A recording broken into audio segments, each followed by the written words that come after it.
오늘은 다시 한번 지난주에 이어서 족보 이야기를 좀 더 하겠습니다. 지난주 그 내용을 아마 기억을 하시는 분도 있고 또 잊어버린 분도 계시리라고 보는데, 지난주에 마태는 예수님을 누구와 누구의 자손으로 소개했습니까? 아브라함과 다윗.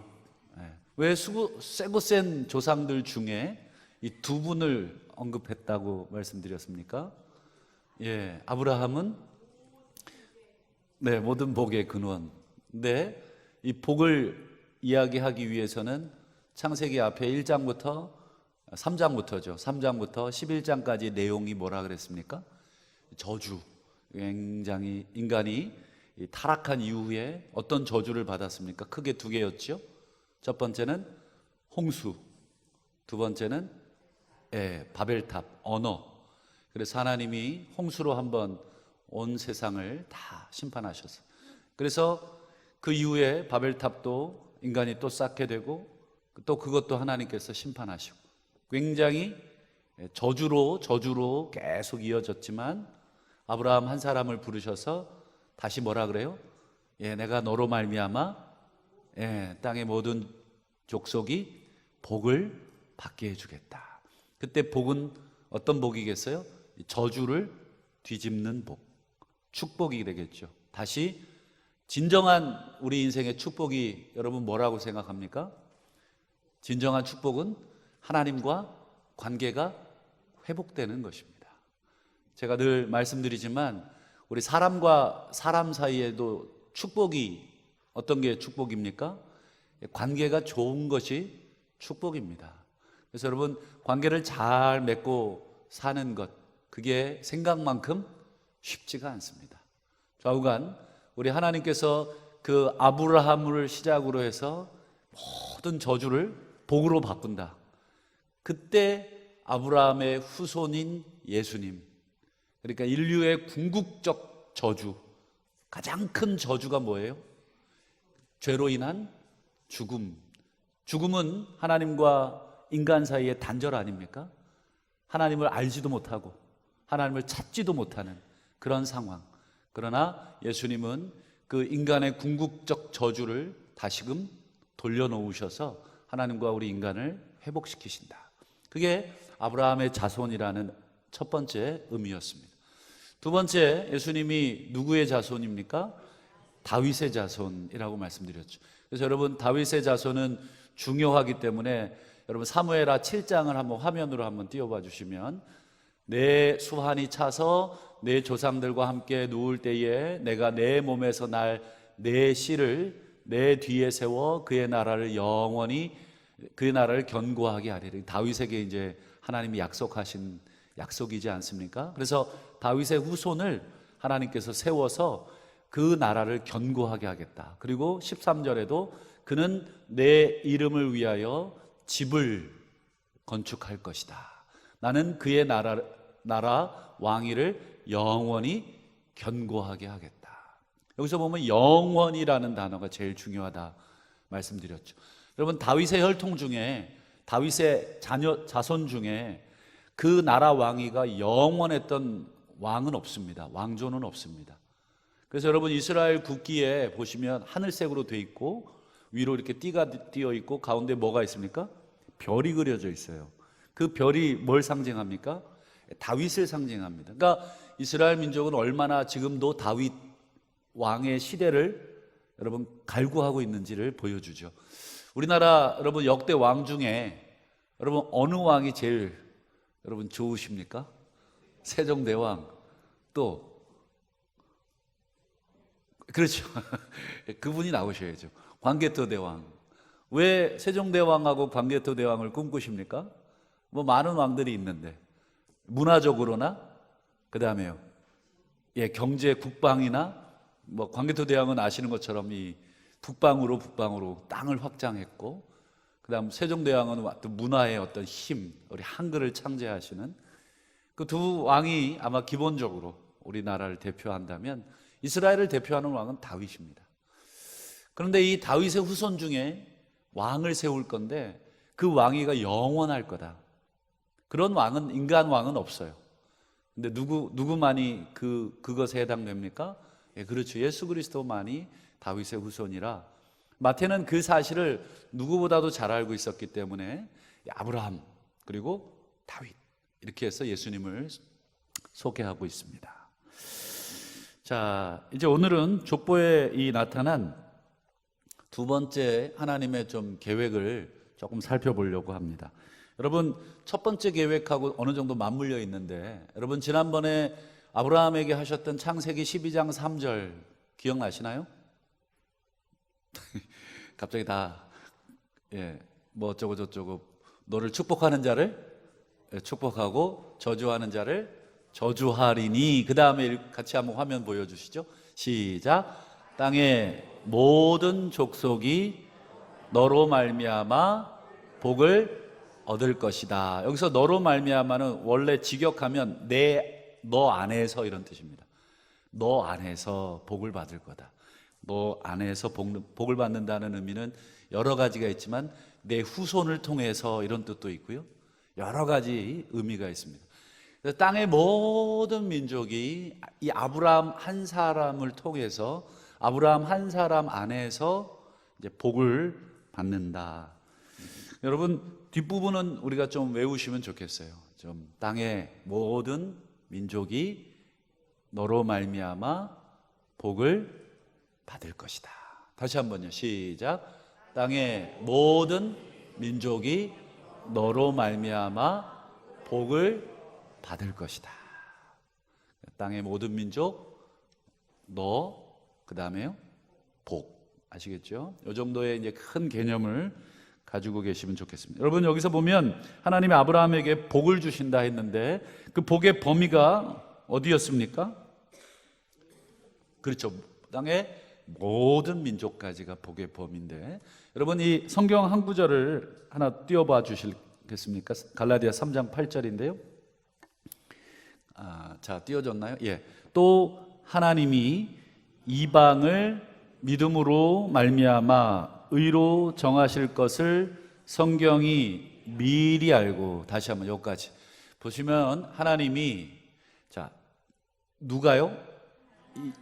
하나님이 이방이라는 건 유대인을 제외한 모든 이방인들을 말하는 것입니다. 이방을 무엇으로 말미암아? 믿음으로 말미암아 의로 정하신다, 의롭게 된다 또는 구원받는다, 이런 뜻인데, 성경이 그것을 미리 알고 먼저 아브라함에게 복음을 전하셨습니다. 복된 소식을 전하셨다는 거죠. 뭐라고요? 같이 한번 읽어볼까요? 시작. 모든 이방인이 너로 말미암아 복을 받으리라. 그러면서 3장 9절을 띄워봐 주십시오. 그러므로 믿음으로 말미암은 자는 믿음이 있는 아브라함과 함께 복을 받느니라.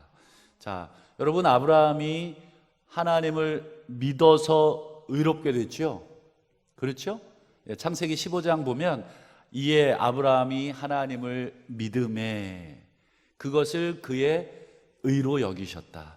즉 아브라함도 의롭게 된 것, 하나님의 자녀가 된 것은 하나님을 믿음으로 의로워졌어요. 그런데 이 아브라함이 그런 방식으로 의로워졌다면, 여러분 다른 모든 사람들도 어떤 방식으로 의로워진다고요? 똑같은 믿음이라고 하는 방식으로 의로워진다고. 여러분, 이 사실을 갈라디아서의 사도 바울이 얘기한 것입니다. 근데 여러분, 갈라디아서 3장 8절을 여러분 가만 보시면 구약에 어떤 구절이 그 안에 숨겨져 있습니까? 다시 한번 3장 8절을 띄워봐 주십시오. 갈라디아서 3장 8절을 한번 띄워봐 주시면 그 안에 뭐가 들어있습니까? 구약에 어디가 들어가 있습니까? 모든 이방인이 너로 말미암아 복을 받을 것이다. 이게 구약 어디를, 그렇죠, 창세기 12장 3절입니다. 이게 사도 바울이 창세기 12장 3절을 갈라디아서에다가 인용하고 있는 거예요. 자, 그러면 퀴즈. 갈라디아서 읽으셨고 아까 창세기 12장 읽으셨어요. 자, 두 구절을 한번 여러분 자세히 보신 분은 아실 건데 차이점이 하나 있습니다. 차이점 아무리 봐도 없는데. 그렇죠. 예, 예. 화면을 한번 같이 띄워봐 주십시오. 좀 어려운 내용이지만, 자, 이게 두 개가 한꺼번에 안 띄워지나요? 자, 갈라디아서 창세기 12장 3절부터 띄워봐 주십시오. 창세기 12장 3절부터. 자, 시작. 땅의 모든 민족이 너로 말미암아 복을 받을 것이다. 자, 여기서 너로 말미암아 복을 받을 것이다는 그대로 똑같아요.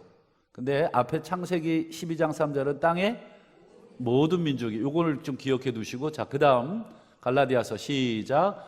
모든 이방인이 너로 말미암아 복을 받으리라. 자, 두 개 중에 두 구절을 지금 같이 띄워놔야 되는데 지금 화면상 따로따로 떨어져 있는데 차이점 발견하셨습니까? 땅의 모든 민족이라는 단어가, 그렇죠, 모든 이방인으로 바뀌었어요. 여러분, 지금 사도 바울은 구약 창세기를 인용하면서 자기 마음대로 단어 하나를 바꿔버린 거예요. 여러분 아시는 것처럼 성경에 1.1핵이라도 없앨 수 있어요? 없지요. 마음대로 막 바꿀 수 없습니다. 근데 지금 바울은 무슨 배짱으로 창세기 12장 3절에 땅의 모든 민족을, 모든 민족을 이방인으로 이렇게 바꿔놓은 겁니다. 무슨 배짱일까요? 용가리 통뼈입니까? 뭐 바울은 하나님으로부터 그런 권한을 직접 받았습니까? 그렇지 않죠. 바울은 창세기 12장 3절에 땅의 모든 민족이라고 할 때 그 안에 누구도 포함되어 있다는 것을 알고 있었던 거냐면 이방인도 포함되어 있다. 원래 이 구절을 유대인들은 자신들에게만 적용을 했어요. 자신들만이 하나님의 백성이고 하나님의 선민이다. 그런데 알고 보니까 하나님께서 땅의 모든 민족을 다 그 안에 포함하고 있다. 그 안에는 이방인도 있다. 여러분 엄밀히 따지면 아브라함도 유대인은 아닙니다. 아브라함 어디 사람이에요? 갈대아 우르 사람이에요. 갈대아 지방에 있는 저 페르시아 끝쪽에 있는 나라예요. 그러니까 원래는 이스라엘 사람이 아니죠. 그리고 저 갈대아 우르라는 지역에서 아브라함 집안은 대대로 뭐를 만들던 집안입니까? 그렇죠. 우상을 조각해서 사람들에게 그거 팔아먹던 집안입니다. 그러니 아브라함조차도 사실은 엄밀하게 말하면 이방인에서 시작이 됐어요. 그러니까 하나님이 아브라함을 통해서 유대 민족을 시작했지만 사실은 아브라함 태생조차도 이방인이었고, 그래서 아브라함 안에서 아브라함으로 말미암아 땅의 모든 민족이 다 구원을 받는다는 것에는 여러분 이방인, 유대인, 또 한국인, 또 저쪽에 코 큰 미국인 다 해당됩니다. 아프리카 사람들도 당연히 해당이 됩니다. 자, 여러분 마태도 이 점을 잘 알고 있었습니다. 그래서 여러분 족보를 다시 한번 보시면 여러분 족보에서 여러분 좀 이상한 점을 좀 발견하셨는지 모르겠습니다. 족보를 쭉 보시면 누가 누구를 낳고 또 걔는 또 누구를 낳고 이렇게 돼 있잖아요. 그런데 중간중간에 이상한 문구가 하나 들어와 있어요. 중간중간에 이상한 이름이 또 들어와 있습니다. 우리 한번 3절을 한번 볼까요? 3절. 자, 같이 한번 읽어볼게요. 시작. 유다는 다말에게서 베레스와 세라를 낳고. 원래 여러분 정상대로 하자면 유다는 베레스와 세라를 낳고 이렇게 하면 돼요. 그런데 왜 다말에게서, 이거 괄호로 넣어야 되는데 다말에게서라는 말을 넣었을까? 여러분 다말이 누구입니까? 우리 창세기 읽어보시면 나오죠. 유다의 며느라이입니다. 며느라이. 그러니까 어떻게 시아버지하고 며느라이 사이에서 아이가 태어난 것입니다. 물론 거기에는 사연이 있어요. 창세기를 읽어보시면 됩니다. 오늘은 시간 관계상 그 얘기는 생략하고요. 좌우간 어떻게 보면 물론 다말 입장에서도 할 말은 있지만 이 족보에 집어넣기 민망한 족보입니다. 시아버지 그 밑으로, 그렇죠? 어떻게 보면은 베레스와 세라는 엄밀하게 아들이 아니라 손주가 돼야죠. 그렇죠? 며느라이의 아이들이니까. 그 다음 5절도 한번 볼까요? 5절엔 두 개나 나옵니다. 시작. 살몬은 라합에게서 보아스를 낳고 보아스는 룻에게서 오벳을 낳고 오벳은 이새를 낳고. 그러니까 맨 마지막만 정상이에요. 오벳은 이새를 낳고, 이것만 정상입니다. 근데 앞에 보시면 살몬은 보아스를 낳는데 누구에게서 낳아요? 라합. 여러분 라합이 누구이죠? 그렇죠. 기생, 그 여리고성의 기생입니다. 여리고성의 기생이 어떻게 하다가 살몬이라고 하는 사람과 만났냐, 뭐 여러 가지 설이 있습니다만 이 살몬이 여리고성 정탐하러 들어간 정탐꾼 중에 한 명일 거다. 그래서 이제 눈이 맞아서 이제 구해주잖아요. 그래서 당신 나랑 삽시다 이렇게 해서 결혼했다는 설도 있어요. 믿거나 말거나.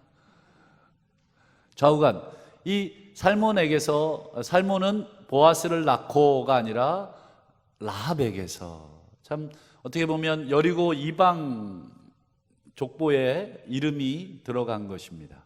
또 뒤에 보시면 보아스는 룻에게서 오벳을 낳습니다. 여러분 룻은 또 누구죠? 룻기에 보면 이방 여인입니다. 모압 여인이에요. 모압 여인. 베들레헴에 흉년이 들어서 그 유다의 한 가족이 옆 동네죠. 우리로 얘기하면 이제 중국이나 일본이 되겠죠. 옆 동네로 양식 구하러 갔다가 거기에서 두 자식 다 죽고 며느리 둘 얻어서 오르바와 롯을 얻었는데, 오르바는 자기의 고향으로 가고 롯은 좀 특이했어요. 그래서 시어머니 나오미를 쫓아서 유다 땅으로 돌아와요. 근데 유다 땅에서 누구랑 눈이 맞아요? 보아스. 물론 눈이 맞았다는 말은 정확하지 않고 보아스가 그 가문을 살려주는 거죠. 보아스가 그 가문의 대를 이어줍니다. 근데 누구를 통해서 대를 이어주냐면 이방 여인 룻을 통해서. 여러분 그래서 오벳이 이새를 낳고 이새가, 그렇죠, 그 유명한 다윗의 혈통, 다윗의 직계가 여기서 나옵니다. 그러니까 다윗 왕, 아브라함과 다윗의 자손 예수, 그 다윗의 왕의 그 혈통에도 누가 끼어 있어요? 이방 여인이 끼어 있습니다. 여러분 로얄 왕족 아닙니까? 거기에 감히 여러분 더러운 이방 여인의 이름을 낀다. 아마 우리 족보 갖고 있다고 다들 제가 알고 있는데, 거기 이렇게 예전에는 여자들 이름도 안 올라갔죠. 최근엔 올라갑니까? 요즘 좋은 시대가 됐어요. 따님들도 올라갑니다. 그래서 뭐 어떤 데는 사위도 올라가고, 예전엔 우리 한국 그 족보에도 뭐만 올라갔습니까? 남자들만 올라갔어요. 하물며 여러분 이스라엘 족보는 당연합니다. 근데 지금 벌써 다말 며느리 아니에요? 그 다음 라합, 여리고성의 기생 아닙니까? 그렇죠? 그 다음에 룻, 이방 여인입니다. 또 한 가지 이제 충격적인 게 나오는데요. 6절도 한번 볼까요? 자, 이새가 이제 다윗을 낳지 않습니까? 물론 많은 형제가 있지만 막내 다윗만 언급합니다. 근데 다윗에는 무슨 단어가 더 붙어 있어요? 왕. 그 다윗을 낳고가 아니라 다윗 왕을 낳고 해요. 그러니까 여기서 벌써 이 다윗을 중요하게 여기고 있다는 거 보여지죠. 꼭 우리 뭐 족보에 이름만 쓰다가 영의정 누구 뭐 이런 식으로 쓰는 거죠. 그렇게 해서 이제 이분이 되게 고위직이었다 하는 걸 보여주고 있어요. 자, 6절 다시 한번 보시면, 자, 이새는 누구를 낳습니까? 다윗 왕을 낳고, 그 다음 다윗은 솔로몬을 낳고가 아니고 우리아의 아내에게서. 여기서 더 특이한 건 뭐예요? 이름도 얘기하지 않아요. 누구예요? 예, 원래는 이름이 누구예요? 솔로몬의 저기가 밧세바라고 이름이 있어요. 근데 밧세바라고 얘기도 하지 않고 누굽니까? 우리아의 아내. 쉽게 얘기하면 뭐예요? 남의 집 아내를 통해서 아이를 낳은 것입니다. 야, 여러분 만약에 족보 쓰신다면 정말 이거 넣으시겠어요? 있는 것도 지울 판 아닙니까? 그렇죠? 어떻게 보면 부끄러운 계보 아닙니까? 그런데 오늘 성경이라고 앞으로 오고 오는 모든 사람들이 읽혀져야 하고 하는 이 모든 족보에 버젓이 마태는 부끄럽지도 않은지 그것을 고치지도 않습니다. 그리고 심지어 다윗, 여러분 아시는 것처럼 다윗은 지금도 이스라엘의 성군이고 이스라엘의 중심이에요. 또 예수님도 다윗의 자손이라고 얘기할 만큼 그런 엄청난 사람, 다윗에게만큼은 특별히 왕이라는 칭호까지 집어넣어서 족보를 넣는데 그런 엄청난 사람의 족보를 너무 지저분하게 적은 거예요. 이 다윗은 어떤 사람이냐? 우리아의 아내를 뺏어서, 사실은 그 안에 뭐 들어있냐면 우리아도 죽이고 그리고 그 아내도 뺏고 살인과 간음 여러 가지를, 십계명의 여러 가지를 다 범하면서 자신의 죄를 은폐했던, 여러분 이 다말, 라합, 룻, 그 다음 우리아의 아내 밧세바, 공통점은 여자입니다. 그렇죠? 근데 그거 외에도 여러분 또 어떤 게 공통적이지 않은 게 있어요. 너무 막 다 섞여 있어요. 하나는 며느리, 하나는 이방 여인, 하나는 창기, 하나는 남의 집 여자. 이건 도대체 무슨 족보입니까? 이게 도대체 예수님의 족보 맞습니까? 부끄럽기 짝이 없는 이 족보 아닙니까? 예수님의 족보에 이게 완전히 이걸 뭐라 그래요? 이렇게 잡탕처럼 정제되지 않은 이런 이름들이 쫙 섞여져 있는 거예요. 부끄럽습니다. 메시아의 족보에 이방인의 피가 섞여 있고 부정한 피가 섞여 있습니다. 여러분, 왜 이렇게 마태는 기록을 해놓은 것입니까? 아까 우리 창세기 12장에 걸려 있어요. 땅에 모든 족속이, 땅에 모든 민족이, 단순히 모든 민족만이 아니라 모든 종류의 인간들이, 모든 종류의 사람들이 다 예수 그리스도의 족보 아래 들어올 수 있다는 거예요. 여러분, 우리 중에 나는 지금 예수님 믿을 자격이 있습니다 하시는 분만 한번 손 들어 보십시오.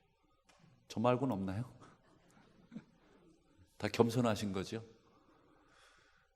그래도 우리 집안은 뭐 어떤 집안이고 또 내가 어떤 사람이고 나는 예수 믿을 만한 자격이 있고, 여러분 우리 가운데 그렇게 내세울 만한 사람이 있겠죠. 당연히 있습니다. 인간적으로 봤을 때 참 훌륭한 집안 많고 가문이 많습니다. 그러나 여러분, 그런 사람만 우리가 예수 믿을 수 있습니까? 그렇지 않다. 오늘 몇몇 이 족보에는 훌륭한 분도 있지만 입에 담을 수 없을 만한 그런 분들도 또 이 안에 있지 않습니까? 여러분, 이 사실을 깨달은 바울이 아까 갈라디아서 3장 8절에 그렇게 얘기한 거예요. 땅의 모든 족속이라는 단어에 모든 이방인도 들어간다.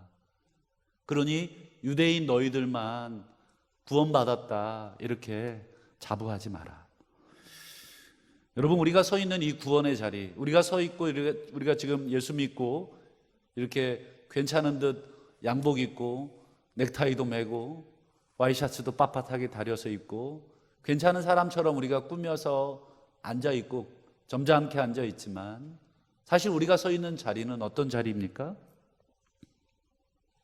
예수 그리스도의 은혜 아니면 우리가 설 수 없는 자리가 바로 오늘 이 자리고, 그래서 우리는 애들 말로 도찐개찐입니다. 내가 도고 옆에 있는 분이 개입니다. 개는 도개 걸 할 때 개입니다. 거기서 거기에요. 우리가 뭐 더 내세울 것 없고 뭐 더 잘난 것 없고 우리가 예수 그리스도 안에서 다 하나가 됩니다. 여러분 이 사실을 갈라디아서 3장 28절을 한번 화면으로 한번 읽어볼까요? 시작. 유대인이나 헬라인이나 종이나 자유인이나 남자나 여자나 다 그리스도 예수 안에서 하나이다. 여기서 제일 중요하게 읽을 게 뭐예요? 다 하나다. 여러분 특별히 유대인은 헬라인을 절대로 받아들이지 않았습니다. 그렇지 않습니까? 여러분 새벽마다 사도행전 보고 있는데 바울이 이방인에게 복음을 전했을 때 이방인에게 예수 믿어 구원받는다라는 그 복음 전했을 때 이방인들이 와 하고 환영하고 믿었어요. 그때 누가 제일 싫어했어요? 유대인들이 제일 싫어해서 유대인들이 바울을 돌로 쳐 죽이려고 했어요. 어떻게 하나님의 자녀가 이방인이 들어올 수 있느냐? 근데 바울은 유대인이나 이방인이나 헬라인을 이방인이라고 표현합니다. 그 다음에요, 종이나 자유자나. 요즘은 양반, 우리 전주는 양반의 도시인 걸로 알고 있습니다만, 여러분 요즘은 반상제도, 양반과 상놈의 이 제도가 없어졌지 않습니까? 여러분 우리 교회, 우리 한국 사회 초대교회만 해도 양반하고 쌍놈이 여러분 같이 겸상을 할 수 있습니까? 절대로 없습니다. 근데 교회, 아니 종한테도 예수 믿게 했더니 종도 예수 믿고 주인도 예수 믿은 거예요. 그 종과 주인이 한 교회를 다니게 됩니다. 어떻게 할까요? 예배 드릴 수 있습니까? 없습니까? 같이 이렇게 나란히 앉아 예배 드리는 게 가능해요? 불가능해요? 집에선 개똥아하고 부리던 모습이 지금 내 옆에 앉아 있는 거예요. 더 놀라운 건 여러분 초대 한국교회사를 보면 여러분 머슴이 주인보다 먼저 장로가 된 경우가 있어요. 보셨나요? 있어요. 벌써 다 아시네요. 여기 있나요? 네, 그 교회인가? 여기 있나요? 참, 저나 책에서만 읽었는데 한번 가봐야 되겠어요. 여러분 사회제도에서는 이게 불가능해도 예수 안에서는 이게 가능해진 거잖아요. 그렇지 않습니까? 누가 먼저고 누가 나중이고 할 게 없죠. 저는 더 대단한 게 그 주인이라고 생각해요. 그렇지 않습니까? 주인이 그래서 그 종을 극진히 또 공부시키고 하지 않습니까? 남자나 여자나 여기다가 여러분 다 갖다 붙이시면 좋겠어요. 뭐 빈부의 격차도 그렇죠? 갖다 붙여도 되고 또 학식 공부를 많이 하신 분이나 공부를 못하신 분이나 상관없습니다. 고린도전서 12장 13절도 한번 읽어봐 드리겠습니다. 우리가 유대인이나 헬라인이나 종이나 자유인이나 다 한 성령으로 세례를 받아 한 몸이 되었고 또 다 한 성령을 마시게 하셨느니라. 여기도 보면 다 모두 한 분, 한 성령, 이걸 강조하고 있습니다. 또 로마서 10장도 한번 보겠습니다. 10장 12절 유대인이나 헬라인이나 뭐가 없어요? 차별이 없습니다. 한 분이신 주께서 모든 사람의 주가 되사 그를 부르는 모든 사람에게 부요하시도다. 그러니까 예수님을 뭘로 비유할 수 있겠습니까? 믹서기에 비유하면 좋겠습니다. 그래서 여러분 이 유리컵처럼 생긴 사람을 집어넣고 그 다음에요 물병처럼 생긴 사람도 이렇게 집어넣고 그래서 이렇게 믹서기에 이렇게 집어넣으면 뭐가 나와요? 똑같이 즙이 돼서 하나가 돼서 나오게 되겠죠. 보기에는 뭐예요? 그냥 다 똑같이 그냥 으깨졌으니까 다 그냥 이렇게 즙인데 맛을 보면 어떻습니까? 오렌지는 새콤하고 배는 달콤하고 그 먹어보니까 새콤달콤한 거죠. 똑같은 주스인 줄 알았는데 마셔보니 맛이 어떻습니까? 새콤달콤, 상콤 뭐 이런 거죠. 이렇게 해서 이게 참 다양한 맛이 나오고, 씁쓸한 맛도 있고 달콤한 맛도 있고 신맛도 있고 그냥 덤덤한 맛도 있고, 이게 전부 다 예수님이라고 하는 믹서기 안에 이렇게 담기면 뭐예요? 다 거기에 갈려서 하나가 되는 것입니다. 하나가 되지만 여전히 맛은 어떻습니까? 각각 또 있습니다. 여러분, 우리가 지금 함께 예배드리지만 우리가 예수 안에서 다 하나로 지금 갈려가지고 지금 나온 주스예요, 주스. 이렇게 마셔보니까 맛이 좀 다 다릅니다. 여러분, 하나님이 택하신 땅의 모든 족속은 여러분 다양합니다. 다 나랑 똑같은 사람만 주스에 이렇게 넣어가지고 갈면 그 맛만 나겠죠. 여러분, 다양한 사람들이 모여서 이룬 곳이 우리 교회입니다. 그것을 그리스도의 몸이라고 합니다. 그래서 여러분, 우리가 먼저 인지하고 인정해야 될 게 있습니다. 한번 저를 따라해 주시면 감사하겠습니다. 우리는 다양하다. 네, 우리는 하나지만 다양하다. 이게 정확하게 성경이 말하는 교회의 모습입니다. 우리는 하나지만 다양하다. 반대로 얘기해도 맞아요. 우리는 다양하지만 예수님이라는 믹서기를 통해서 하나다. 그래서 여러분, 공동체에는 여러분 다 섞였기 때문에 어떠한 차별도 있어서는 안 됩니다. 여러분, 우리 모두가 자격이 없죠. 우리 모두가 자격이 없습니다. 그래서 여러분, 너무 자격 따지지 마십시오. 쟤는 여기 와 앉아 있을 자격이 안 되는데. 여러분, 우리가 자격 따지기 시작하면 누가 우리의 자격을 따지시냐면 하나님이 우리의 자격 따지시기 시작합니다. 하나님이 우리의 자격 따지면 우리가 어떻게 여기 와 앉아 있겠습니까? 우리 성가대 한번 찬양 자격을 한번 오디션을 한번 보면 다음 주에 우리 지휘자님 몇 분이나 계실 수 있을까요? 다 계시겠지요. 네, 다 계시겠지요. 제가 고등학교 때인가요? 저희 지휘자가 우리가 막 노래를 부르는 게 한심했는지 한 명씩 오디션을 보더라고요. 저는 어떻게 됐을까요? 베이스.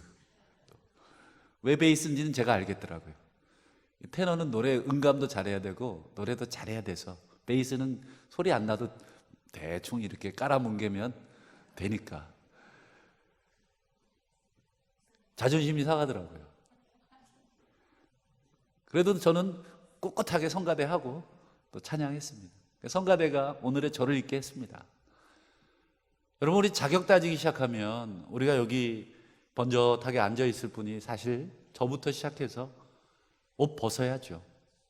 하나님이 저 같은 죄인 살리셔서 이렇게 귀한 말씀을 우리 성도님들과 나눌 수 있게 한 자격이 저는 없습니다. 그거는 겸손을 떠는 것이 아니라 실제입니다. 우리 중에 누가 자격이 있어서 찬양대도 하고 몸된 교회도 섬기고 교사도 하고 여러 가지 직분들을 또 맡을 수 있겠습니까? 그래서 여러분, 교회에서 제일 하지 말아야 될 첫 번째는 자격을 따지는 것입니다. 저 사람은 찬양대 쓸 수준이 아닌데, 여러분, 내 자신을 보시면 됩니다. 또 저 사람은 교사를 할 자격이 안 되는데, 여러분, 그렇게 따지는 것이 아닙니다. 물론 교사가 되신 분들은 최선을 다해서 아이들을 가르치기 위해서 준비하고 기도하고 하셔야 되죠. 그러나 세상과는 다른 기준으로 우리가 교회 공동체 세우는 거 아닙니까? 여러분, 똑똑한 부모보다는 헌신적인 부모가 저는 가정을 세운다고 생각을 합니다. 그렇지 않습니까? 우리 공부 많이 하신 엄마 아빠, 박사학위 따고 그런 엄마 아빠가 가정을 잘 세우는, 물론 잘 세우시죠. 그러나 제가 경험상 돌이켜보건대 가족을 위해서 비록 배운 건 없지만 자식들을 위해서 새벽같이 일어나 밤늦게까지 자식 뒷바라지하고 자식들을 돌봐줬던 그런 부모님이 가정을 세우더라고요. 그렇지 않습니까? 여러분, 하나님이 우리 교회에서 자격 따지기 시작하면 우리는 아무도 여기 있을 수 없습니다. 그거를 우리가 가슴속에 새겨야 됩니다. 그래서 두 번째로 여러분 말씀을 한번 읽어보시면 고린도전서 12장 15절, 만일 발이 이르되 나는 손이 아니니 몸에 붙어있지 아니하다 할지라도 이로써 몸에 붙어있지 않은 것이 아니요. 16절, 또 귀가 이르되 나는 눈이 아니니 몸에 붙지 아니하였다 할지라도 이로써 몸에 붙지 아니한 것이 아니니, 만일 온 몸이 눈이면 듣는 곳은 어디며 온 몸이 듣는 곳이면 냄새 맡는 곳은 어디냐. 그러나 이제 하나님이 그 원하시는 대로 지체를 각각 몸에 두셨으니 만일 다 한 지체뿐이면 몸은 어디냐. 이제 지체는 많으나 몸은 하나라. 여기 보시면 발이 나는 손이 아니니까 몸에 붙어 있지 않다, 이렇게 얘기할 수 없다. 그래서 여러분, 교회는 우리 서로가 다르다는 걸 인정하는 데서 멈추지 않고 서로가 다른 것을 품어주고 또 그것을 받아들이는 사랑을 연습하는 곳입니다. 여러분, 교회는 믿음이 적은 사람이 있고 믿음이 좋은 사람이 있습니다. 또 성격이 굉장히 부드러운 사람이 있고 성격이 굉장히 예민하신 분도 있습니다. 별거 아닌 것에 쌍심지라 그러나요? 쌍심지를 키고 이렇게 꼭 지적하시는 분도 있고, 참 이거는 얘기할 만한데도 괜찮아 그러고 또 넘어가시는 분도 있고, 그렇죠? 또 어떤 분은 필요 없어 보이는 분도 있고, 또 어떤 분은 정말 우리 교회에 꼭 필요하다고 생각되는 분도 있겠죠. 그러나 그 모든 분들이 다 함께 공존하는 것, 그리고 그 모든 분들이 서로를 다 인정하는 것이 교회입니다. 그래서 마지막으로 고린도전서 12장 21절에 바울은 이렇게 얘기합니다. 눈이 손더러 내가 너를 쓸데없다 하거나 머리가 발더러 내가 너를 쓸데없다 하지 못하리라. 여러분, 교회에서는 쓸데없다는 말을 하면 안 되는 것입니다. 저 사람 쓸데없는 사람이야. 또 반대로 나를 향해서도 나 같은 놈은 쓸데없는 놈이야. 물론 겸손의 표현은 가능하지만 정말 무가치하다고 그렇게 나를 향해서 공격하시는 것도 비신앙적인 겁니다. 여러분, 우리는 하나님의 창조물 아닙니까? 그리고 하나님이 반드시 나를 쓸데있게 만드신 것입니다. 나를 눈으로 만드셨는지 눈썹으로 만드셨는지 그거는 하나님이 각각 그 주인의 뜻대로 몸에 붙여놓은 것입니다. 여러분, 그걸 알고 그 자리에서 충성하면 되는 것이 우리의 할 바입니다.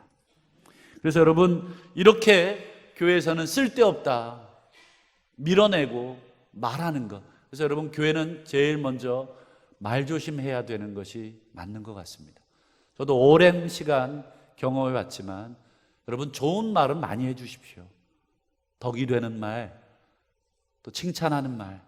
그러나 여러분, 허물이 보이시거든 눈을 감아주시고 내 모습도 그렇구나, 주님이 또 내 허물을 불쌍히 여겨주셨구나, 이렇게 생각하셔야 합니다. 그랬을 때에 고린도전서 15장 25절, 몸 가운데 뭐가 없습니까? 분쟁이 없습니다. 오직 여러 지체가 서로 같이 돌보게 하셨느니라. 26절, 만일 한 지체가 고통을 받으면 모든 지체도 함께 고통을 받고, 한 지체가 영광을 얻으면 모든 지체가 함께 즐거워하는, 이게 바로 주님이 꿈꾸시는 교회입니다. 여러분, 우리 몸이, 여기 손이 갑자기 아파요. 오늘 집에 가서 망치 가져다가 이놈의 손 이 아파 죽겠네. 너 때문에 내가 운전을 못 하겠어 하고 망치로 내 왼손을 찍는 오른손이 있을까요? 절대로 웃자고 하는 말입니다. 오히려 어떻게 합니까? 오른손이 더 수고하죠. 왼손이 같이 이렇게 못 해주니까 오른손이 더 수고하면 오른손이 더 아픈 거예요. 아유 아프다. 그럼 왼손이 미안해 해야죠. 그리고 오른손이 나중에 또 아플 때를 대비해서 오른손이 아프면 이제 왼손이 또 해주는 것입니다. 여러분 이게 정상적인 몸입니다. 그래서 막 끊어내고 찍어내고 이거를 말을 못하겠습니다. 이렇게 얘기하죠. 이거 다 찍어내면 안 됩니다. 싸매주고 약 발라주고 아프지 않냐고. 여러분 우리가 주님이 이 족보 속에 이 수많은 이방 여인들 또 감히 담지도 못할 그런 창기 이런 사람들 남의 집 여인 이름까지 다 담으셨어요. 주님이 자신의 족보에 이 모든 사람을 다 담으셨다면 여러분 이 족보에 우리도 담길 수 있고 나뿐 아니라 옆에 있는 사람도 또 밖에 있는 누구도 다 담길 수 있습니다. 여러분 이 사실 기억하고 이 족보에 여러분 내 이름만 있다고 생각하지 마시고 다른 사람의 이름도 있구나. 이게 우리 주님의 족보요. 이게 우리 주님의 사랑이구나 하는 것을 다시 한번 깨닫고 남은 여생 정말 주님이 원하시는 그 교회 만드시기를 주의 이름으로 축원합니다.